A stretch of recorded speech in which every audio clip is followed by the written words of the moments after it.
TS ICET 2025 fee structure ఎట్లా ఉంటుందో చెప్తాను.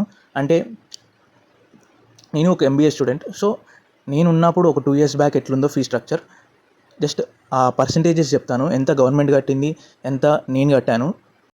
సో ఫస్ట్ వచ్చేసి రీఎంబర్స్మెంట్ ఎలిజిబుల్, ఎవరెవరు ఎలిజిబుల్ అనేది ఫస్ట్ 2 points చెప్తాను.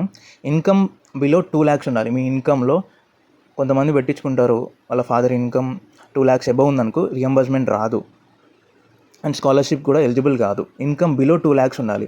అంటే 90,000, 1,20,000 ఇట్లా పెట్టుకుంటే రీఎంబర్స్మెంట్ వస్తుంది. And next, candidate should be from Telangana.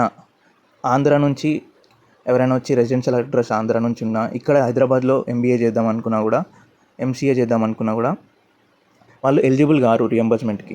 Full video link మన యూట్యూబ్ ఛానల్లో ఉంది, please go and check. And కింద డిస్క్రిప్షన్లో కూడా లింక్ ఇస్తాను, చెక్ చేయండి. Thank you.